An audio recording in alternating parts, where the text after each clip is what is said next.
Welcome to AAC Building Blocks, setting the stage for your communication journey. The goal of this webinar is to get everybody familiar with AAC, understanding the different types of AAC, and why it's important. I'm Amanda Merlin. I'm a speech-language pathologist. I have 11 years of experience across a variety of settings. I'm an assistive technology professional, licensed through the Rehab Engineering and Assistive Technology Society of North America. I'm neurodivergent myself. I'm a former healthcare manager and have worked setting up both inpatient and outpatient therapy programs in hospitals and rehab settings. I'm a private practice owner, and I'm also an advocate. And my father was an AAC user. This is a profound quote, and it changed the way that I practiced as a speech-language pathologist. I was transitioning out of healthcare management and back into pediatrics in the school system. And I was put in charge of setting up programs in self-contained classrooms where kids hadn't had consistent therapists due to staffing shortages for a number of years. And I hadn't worked in the schools in a while, and I started reading research and getting involved, and I came across this quote. By 18 months, babies have heard 4,380 hours of spoken language, and we don't expect them to be fluent speakers yet. If AAC learners only see symbols modeled for communication twice weekly for 20 to 30 minutes, it will take 84 years for them to have the same exposure to aided language as an 18-month-old has to spoken language. This floored me and stopped me kind of where I stood, and I realized that I had to take a completely different approach when I went back into the schools. So what is AAC? AAC stands for Augmentative and Alternative Communication. Augmentative means we're supplementing our verbal speech. So when we're using gestures, when we're pointing, anytime we're smiling, facial expressions, intonations in our vocal patterns, when we point to things on a menu, using sign language at the same time that we're using a verbal phrase. Anytime we dance at the same time that we're talking. Anytime we're supplementing our speech with something else, we're augmenting our communication. Alternative means anything we're using in replacement of. So anytime you take and hit refuse or decline a phone call and you decide that you're going to send a text message or an email, you just used alternative communication. You decided you were too tired to talk and that you needed to use a different method of communicating. So in a sense, we're all AAC users. Alternative would be a communication board or a communication book, a speech generating device, a total communication system. But something, sign language, a total language that's used, with our fingers and hands. We all use AAC every single day. There isn't a person on the planet that doesn't use AAC because we all are multimodal communicators. We don't all just use verbal words to communicate. We all sometimes have trouble being understood, and we need a variety of ways to communicate the messages we're trying to say. There are three main types of AAC. No tech. So our gestures, facial expressions, pointing, sign language, anything that doesn't require any type of preparation. Light or low tech. So this type of AAC doesn't require any sort of battery or power source. So our picture symbols, a pod book, alphabet boards, paper and pencil. What else? They're very, typically we think of these as more cost-effective systems, but it can get expensive if you're, constantly adding to, a communication book, or, you're printing and laminating, and you're constantly having to grow vocabulary. And then our high-tech systems are the ones that you see, we have to get funding for. iPads with apps that are robust communication, with voice output, speech generating devices, from our bigger companies, single message switches, are three main types of AAC. So when we think about low tech, a lot of people tend to automatically default to PECs and PECs systems, which are great. When we think about setting up a communication system or giving a kiddo or a person access to AAC, we want to make sure that we're starting not just basic and where they're at now, but we want to make sure that it's a system that can grow with them. So we want to look at robust systems that meet and work for all communication functions. So we have some examples of low-tech options that people can start with, and they offer more than one shoot. I need a pause. Shoot. Low tech. No problem. I lost my train of thought. What? If you want, do you want to start from the beginning of the slide? Yeah. Yeah. So whenever you're ready, take as much time as you need. I can't read my notes. Okay. All right. From the top. All right. There's a lot of low-tech options that people tend to go for. PECs tends to be the most frequently used low-tech option. But there are a lot of other low-tech options that actually that are more robust and cover a lot more of the communication functions. When I talk about communication functions, and we look at PECs tends to just reinforce the function of requesting. When you look at typical language development in kids, and you think about some of the first words that a little one tends to say if they're a speaking child, you think of the little toddler and the terrible twos and no. That's not a request. That's a refusal. It's also the first step of negotiating. So we want to make sure that our kids that are non-speaking have access to all of the aspects of communication that we have. The ability to connect socially, the ability to share their opinion, the ability to request, the ability to refuse, the ability to negotiate, the ability to share their likes and their interests. So in doing that, we can support all of these functions with low-tech options. Not every kiddo needs, and not every kiddo is going to be successful with an iPad with a robust app. We can start with low-tech core vocabulary boards and start filling those in with fringe vocabulary. And these are some options that are free and readily available. The first one I'll direct you to is Project Core, which is a huge research site. And Project Core has a lot of free core vocabulary boards that you can download and print, laminate, and start using. They have them, small books, as well as large posters that you can print and put in your home with removable symbols.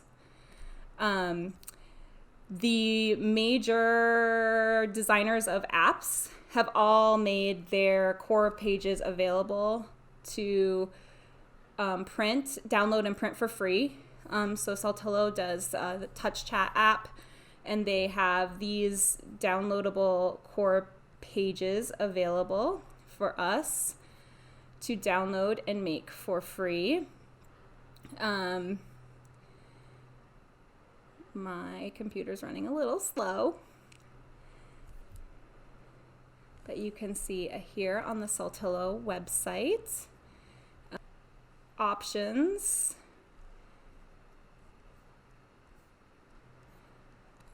Another great option, the Snap Core Plus. And these come in a variety of sizes, and you can work through these. So all different sizes. And when I say grid sizes, we're looking at how many cells are on the page, which when you have an AAC evaluation, we're looking at, how many vocabulary words, might be on your home page of your board.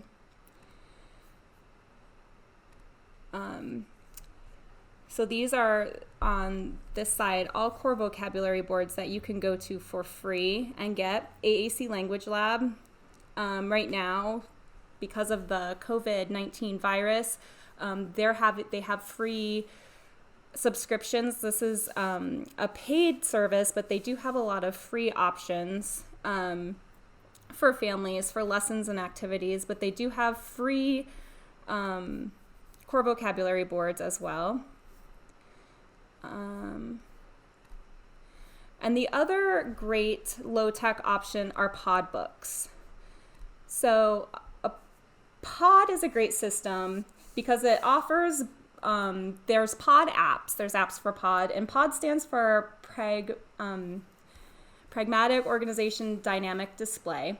It's a robust communication system. Typically, they're low-tech books. There are apps for pod as well. It's a linguistic system. You can use it through direct selection, through partner-assisted scanning. It can be modified for a lot of different uses. I'm looking for some good pictures. This is a great picture of a pod book. A lot of beginning and emergent communicators do well with pod. So if your speech language pathologist determines that this is a good linguistic system for your kiddo, then pod is a great way to go to support beginning communication. So pod is a great beginning or low-tech option. When we look at high-tech or what makes an AAC system robust, we want to make sure that any system we're offering has some of these options or the majority of these options.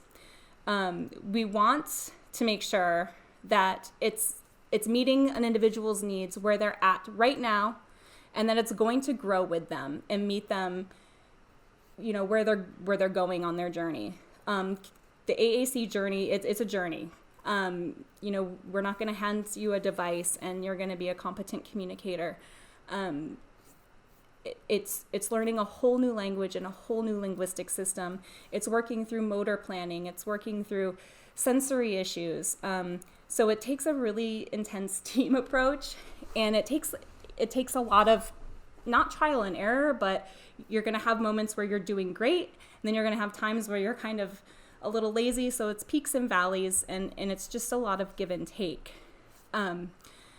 But what we need in order to grow are some basic things. So we want to make sure that all of our systems have access to core words. And when we talk about core words, that's not what I wanted to do, are a small set of words that we use in all of our oral and written language.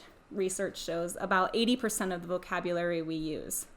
So words like it, go, stop, they're very effective words. They don't tend to have a lot of nouns in them. There's a significant amount of research behind core vocabulary, and it being very powerful. We want to make sure that not only do we have core words, because these core words can be used across a variety of situations, across a variety of environments. with a large amount of communication partners to say a lot of messages. But we also want to have access to fringe vocabulary. If we don't have the nouns to kind of pull the core together, then our kids sometimes aren't really engaged. We want to make sure that there's a good balance between core vocabulary and fringe vocabulary. And usually someplace in here, I have a page that's dedicated to what I call personal core. So, the most important people, the most important foods, the most important activities to that person, so that they're motivated to use their system. This is a personal journey, and if communication isn't quick and easy and effective, then if it's too much work, then we're not going to want to do it. So we want to have access to our fringe vocabulary. We want to have access to core words.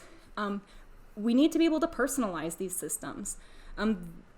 We all use communication, in different settings differently. We communicate differently with different people, and our communication systems that we're making for our emerging communicators, our symbolic communicators, should have the ability to be personalized to their personalities, to their interests, to the people they want to communicate with.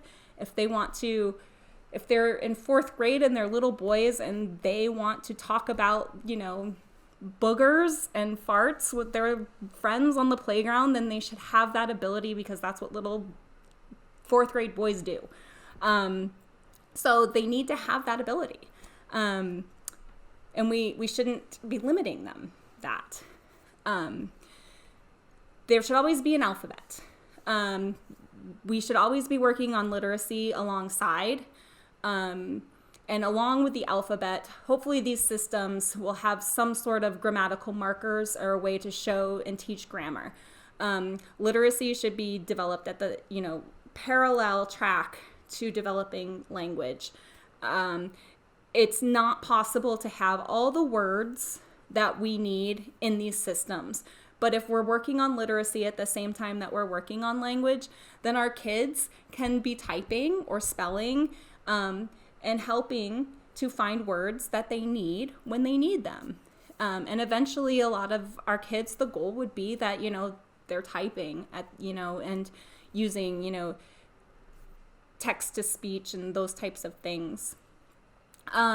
We all use chunked language. Good morning, probably doesn't come out as good morning. It's one phrase in our minds. How are you? That's not, spontaneous, novel, utterance generation. That's one set thing in our minds. It's, a whole one unit of language. How are you?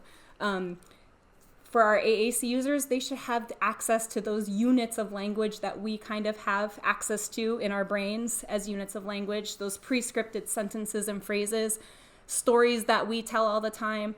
There should be something, stored for our AAC users so they have access to quick language as well.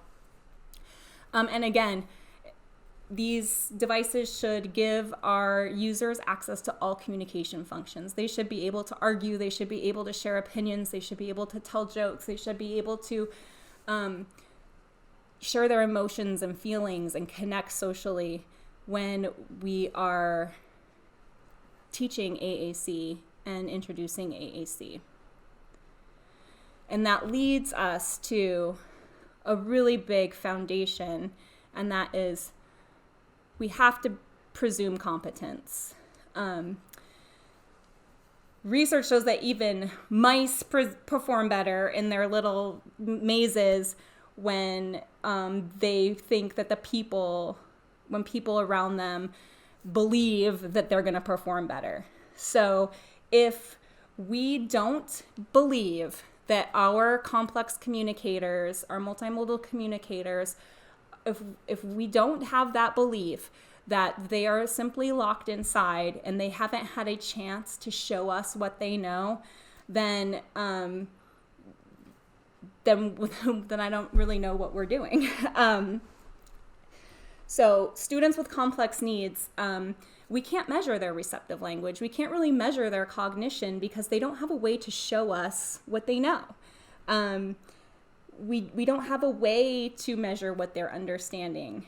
So it's ethically responsible to presume competence. We have to assume that the kids and the people that we're working with are capable of thinking, learning, and growing no matter what this looks like. We are respectful when we're working with them. We don't go hand over hand. We're always hand under hand. So if something is uncomfortable, they can pull away. We give them robust access to AAC. We don't say that they need to earn it. We give them all the words to start, and we don't say, oh, he only needs 2 words. We respond to what they say when they accidentally hit a button, just like we respond to a baby that's babbling. That's how they learn language. We don't constantly test. Show me. And we do this because if we continue to do this, then they start to grow and they start to learn and they start to show us all these things that we know they can do. So in order to take this journey, we have to start by presuming competence.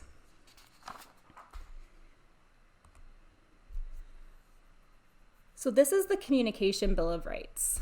And this is a big advocacy piece. And this is how I get a lot of school people on board with me. I get a lot of devices to kids in the schools because of this. Right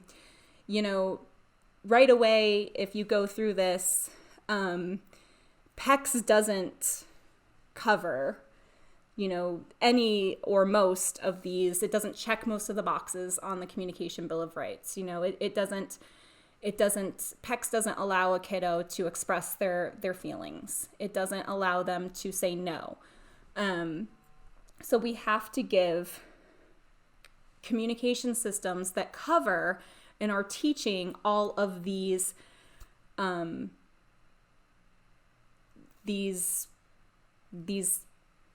aspects of communication. And if we're not, then we're falling short, and we're not meeting our ethical obligation, and we're not helping these people, do the best that they can. So this is very important. So who can benefit from AAC? I think I already said this, but really everybody can. Anyone who cannot meet their daily needs with spoken language benefits from AAC. There is a lot of discussion in the autistic community on part-time AAC right now, that a majority of autistic adults anecdotally say that they use some form of AAC daily, weekly, monthly. I would say neurotypical adults are using AAC at some point during their day because of, workplace burnout, fatigue. I'm going to send an email instead of going to this meeting. I'm going to, ignore this phone call and send a text message. So we're all using some form of AAC at some point. So it makes sense to me if we're feeling that type of fatigue, that our kids that may be filtering out extra sensory noise or trying extra hard to regulate their emotions can benefit from AAC.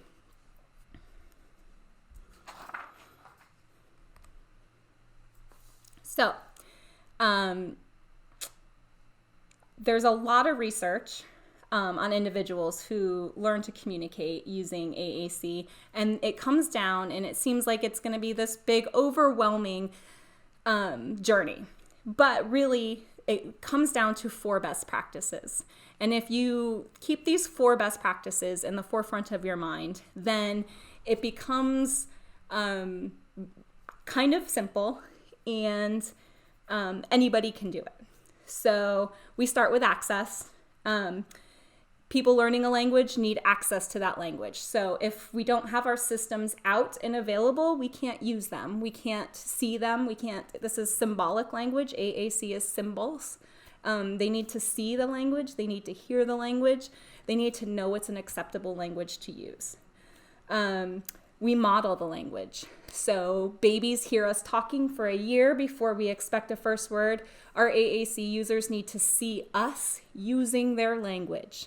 They need to see us using their devices, sometimes for months before we get them to even pay attention to the device.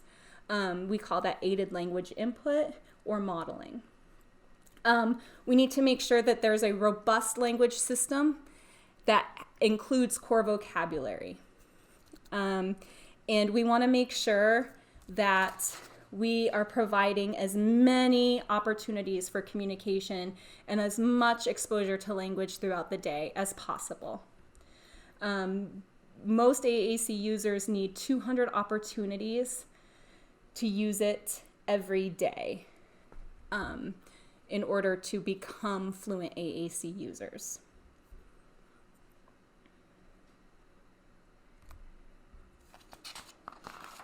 So when we look at AAC intervention or this journey, we want to look at it through a language development lens. And this is one of the most famous handouts going around. It's one of the best side-by-sides. So if you look at this side-by-side, the typical language side and then the AAC language side, it's just a great side-by-side of how we develop an AAC symbolic language through that typical language development lens. And it shows how this really is developing a linguistic system for our AAC users. And it's more than just the expectation of if I give a verbal cue or a verbal stimulus, they're hitting a button in a response. That's cause and effect. We want communication and we want connection and we want engagement. And in order to do that, we have to teach a language and really do language immersion. So we speak verbally to their babies for a year. We use aided language simulation or modeling on the device. We use robust vocabulary when speaking to our babies. We're going to do that same thing with the AAC system. You know, when we're modeling language, we're going to model all of the things. We're going to model our feelings. We're going to model what we're doing. We're going to model where we're going. We're going to model any words we can think of that happen to be there. That's what we're modeling. We don't stop talking to our babies. We're not going to stop modeling language on AAC. We're constantly modeling. At some point, the kiddo's going to take over the device and they're going to have their system, but we're going to have a backup ready so we can still be modeling. So we can continue to grow their language. Because once they're pushing one button, we want them combining two words. You know, once they're doing two words, we want those two words to be grammatically correct. You know, there's always room to grow. So this is just really, really great way to look at AAC intervention. There's still a lot of myths around AAC. So this is still one of the most pervasive ones. If my child starts using AAC, they're never going to talk. This continues to be, you know, disproven, and it's just not true. Time and time again, if I introduce AAC to kids, and I've introduced AAC as young as 1 at this point, it totally facilitates verbal speech. It provides a consistent model. It gives kids, you know, when they're regulated and they want to practice, they have the tool there to practice. It gives them confidence. It decreases their anxiety. By the time they it helps them close that communication gap, that language delay. Instead of 2 words, they have this huge vocabulary and they're able to communicate, but we're still able to work on speech. But, it's just a less frustrated kiddo because they're able to communicate. The new American Academy of Pediatrics guidelines does recommend the use of AAC to promote social interaction and also to help promote the understanding of communication. It does not delay the onset of speech. It actually does enhance emergence of spoken words. My child is too young, or they need to be so old. Again, we want these kids to be caught up and ready to engage in the curriculum at kindergarten. So we don't want them to wait until kindergarten to get an AAC assessment. We want them to get, as soon as there's a red flag, they should have AAC. This is something that I'm really passionate about. I feel like as soon as a kiddo, if we think that they should be an AAC candidate, we should have something going to support their language needs. I feel like every preschool classroom should have visual language supports, if they are, a developmental preschool, for all the kids, because it only shows increased vocabulary development, decreased behaviors, and if it leads to a kiddo needing a more robust system, then we're already laying the groundwork for that. There are no prerequisites for AAC. Nobody has to learn object correspondence. There's no cause and effect. I give kids robust AAC as young as 12 months old. I would do it younger if I could. If a person is breathing, they can have AAC. They don't have to be able to pick out a certain picture out of 3. This is gatekeeping communication. So if somebody's telling you that they have to check X, Y, and Z box before they're a candidate for AAC, then that's just not the truth. And again, this is the myth. There's no prerequisites for AAC. In fact, making things, we see these skills develop because we give AAC. So we see cognition improve, we see language improve, we see cause and effect improve when we implement AAC intervention, not because we withhold it. So keep in mind, the goal of AAC should be to say anything you want to say. It isn't about telling someone what you need or what you want. It's about becoming an effective communicator. It's about building relationships.